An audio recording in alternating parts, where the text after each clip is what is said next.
네, 한국의 셜록 홈즈. 네. 안녕하세요. 한국 최고의 프로파일러 표창원 박사님을 이 자리에 모셨습니다. 와!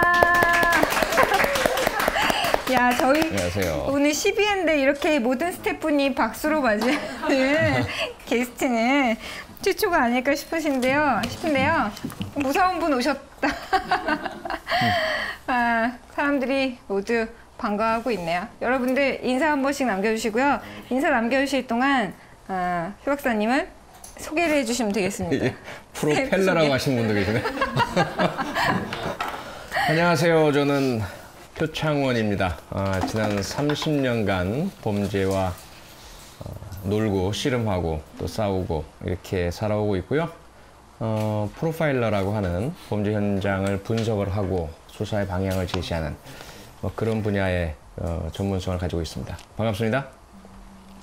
어떻게? 저 사실은 이 방송 진행하면서 한 번도 안 떨었던 것 같은데요. 굉장히 떨리네요. 저 사실 네. 예전에 한 번 뵌 적이 있는데 기억 안 나시죠? 예. 네, 이런 굴욕을 당하다니. 혹시 뭐 범죄 저질러서 보신 건 아니죠? 그건 아니고요. 네. 그 다른 방송 옛날 옛적에 예. 비타민이란 프로그램이었던 것 같은데 네. 그때 패널로 잠깐 나오셨을 때 제가 바로 옆에 뒷자리에 앉아 있었던 그래서 멋있으시다 이랬는데 네. 그때부터 제가 많이 변해서요. 아마 기억하지 못하실 거예요. 이유가 있었군요. 농담이고요. 네. 네, 좀 전에 프로파일러에 대해서 잠시 소개를 해주셨는데 그 이야기가 좀 궁금할 것 같아요. 여러분들도 지금 많이 그 질문을 남겨주고 계시는데요. 처음으로 프로파일러가 돼야겠다고 생각하셨던 어떤 계기가 있으시다면? 계기는 실패죠. 실패와 무능력. 제가 이제 경찰대학 졸업하고 형사 생활을 했거든요. 일선에서. 근데 큰 사건들을 해결을 못했어요. 화성 연쇄 살인 사건, 대학 입시 시험지 도난 사건. 정말 굵직한 사건들이 스쳐 지나가셨네요. 네, 그래서 안 되겠다. 셜록 홈즈가 되고 싶은데 이 상태에서는 도저히 안 되겠다 싶어서 더 공부를 하러 영국에 갔고요. 영국에서 5년 동안 공부하고 돌아와서 프로파일러가 됐습니다. 멋지네요. 다들 궁금한 점을 남겨주고 계신데 소개하겠다고요, 이거? 네.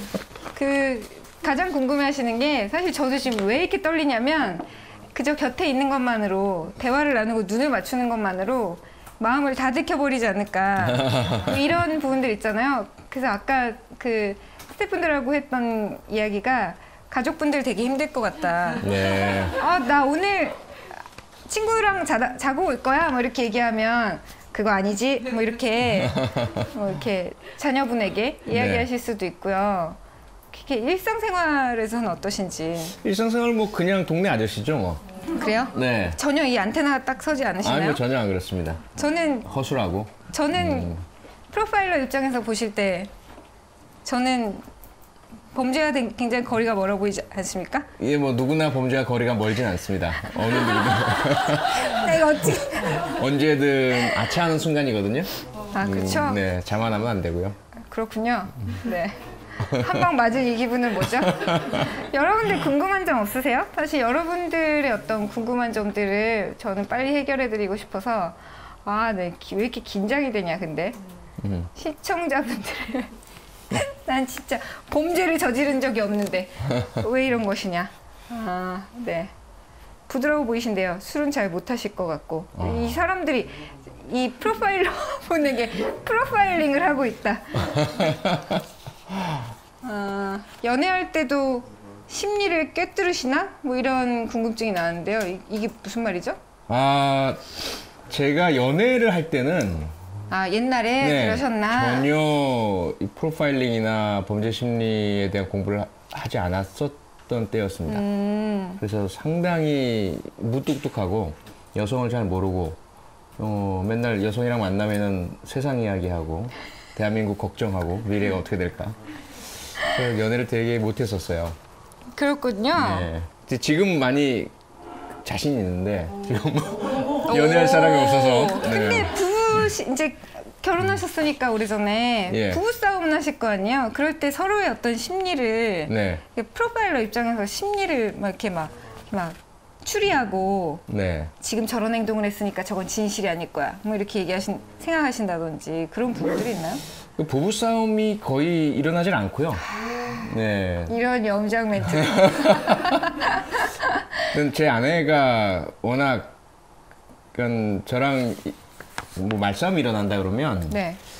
거의 뭐 그냥 제가 그 아내가 이렇게 도달하지 못할 상황으로 자꾸 혼란을 야기하고 그러기 때문에 오, 이거 네, 아예 그냥 어렵다. 알았어 그러고 그냥 미안해 다 양보하죠.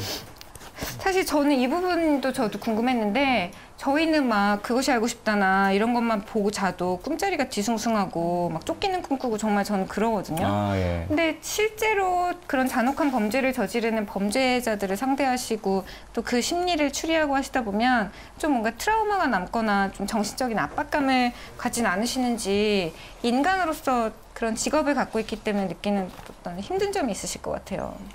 당연히 있죠. 당연히 있는데 예를 들어 이제 의사 선생님들이 하루 종일 수술을 하시고 환자들의 아픔 또 뭐 피 이런 것들을 보시잖아요. 그러시다고 해서 그분들의 삶이 팍팍한가 그렇진 않아요. 일상으로 돌아가면 가정에서는 다 아빠로서 또는 남편으로서 역할을 다 하시고요. 친구들 만나면 친구들과 대화하고 하죠. 그런데 보이지 않는 어떤 뭐 무의식적인 그런 트라우마들이 남아 있죠. 그래서 때로 아무런 이유 없이 좀 우울하게 느끼시기도 하시고 스트레스 관리를 잘 못하실 경우에 그분들도 이제 그런 어려움들을 겪으시는데 저희들도 그런 게 있는 것 같아요. 그래서 사실 일반적인 생활에 전혀 지장은 없거든요. 근데 간혹 가다 보면 조금 이렇게 정서나 그런 감정 관리 이런 부분에 있어서 발작 같은 것도 좀 생기기도 하고 근데 그게 과연 그런 범죄 사건을 많이 봤기 때문인지 아닌지는 아직은 잘 모르겠습니다. 그렇죠. 어떤 직업을 갖든 가끔 너무 힘들 때가 있잖아요. 근데 저희는 감히 상상할 수 없지만 분명히 어떤 이런 특별하고 특수한 직업이시기 때문에 특별한 시간을 갖기도 하시겠지만 또 한편으로는 되게 특별한 힘든 점이 있으실 것 같기도 하네요. 제일 인상 깊은 사건 있으셨나요? 라는 질문도 나왔는데요. 인상 깊다고 표현하기엔 좀 그렇죠?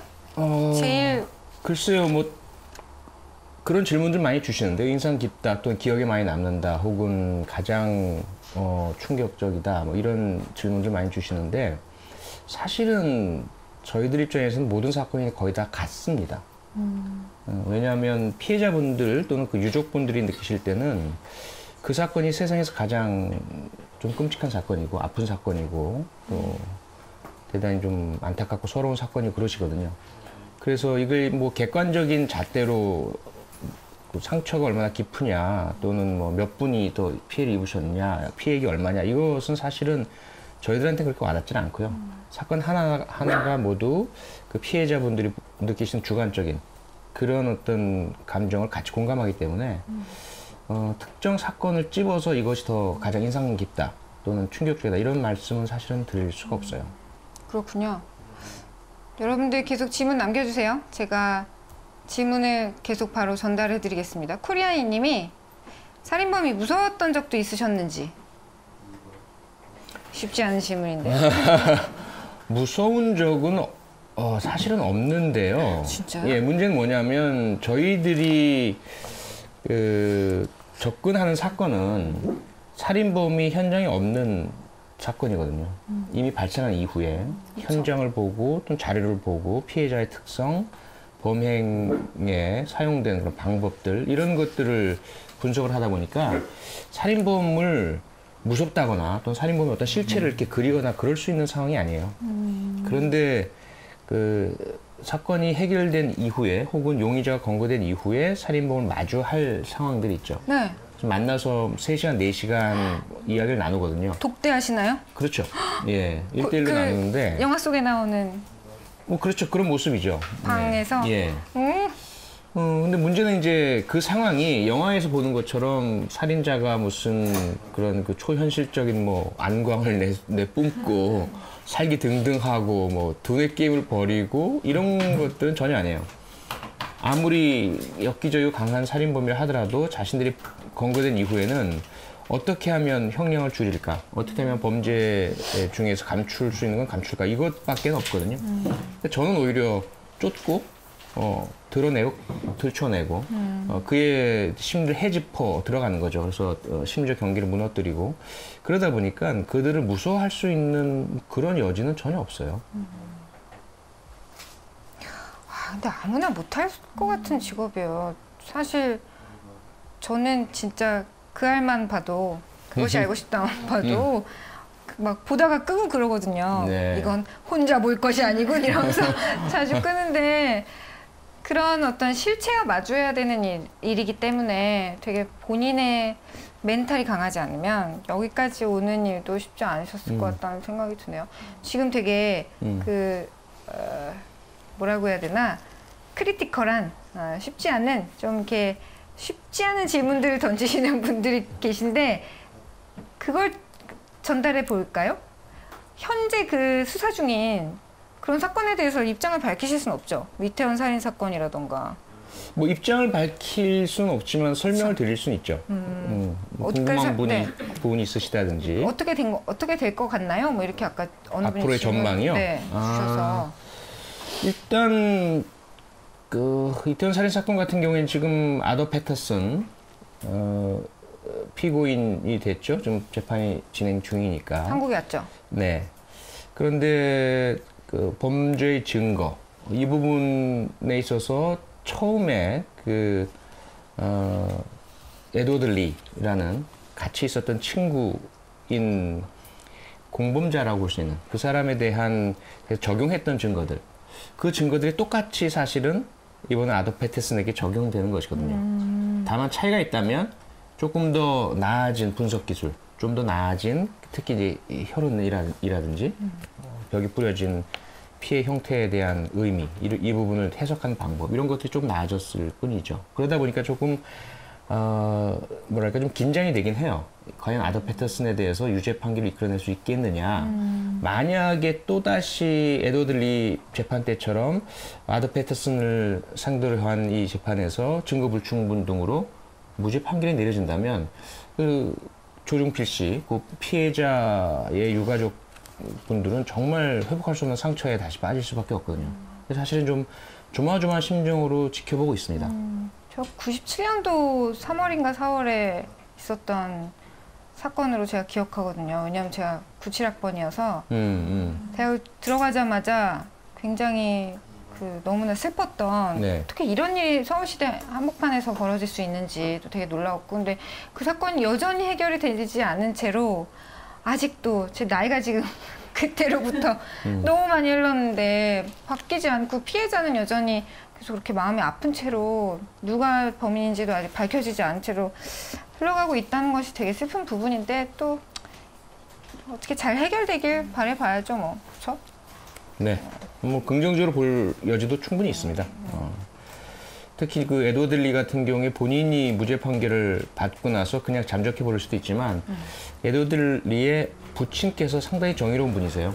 처음에 사건 발생한 직후에도 자신의 아들을 보고 출두해라, 검찰에 나가서 네가 이야기를 해라 라고 종용을 하셨었고요. 지금도 증인으로 나가서 아더 패터슨의 진상을 범행을 밝혀드려라 피해자들에게 그렇게 나와 있는 상태이기 때문에 에드워드 리의 어떤 진술 부분이 상당히 좀 힘이 되지 않을까 기대를 하고 있습니다. 뭐 강력범죄나 억울한 사건들은 사실 뭐 시간이 간다고 해서 아무리 노력을 한다고 해서 안 일어나는 것은 아니기 때문에 일어날 때마다 또 이렇게 표 박사님 같은 능력자들이 잘 해결을 해주셨으면 하는 바람으로 지켜보고 있습니다. 저희도. 근데 제일 중요한 건 우리가 다 지켜보고 있다. 그것이 되게 중요한 것 같아요. 네, 관심 가져주셔야죠.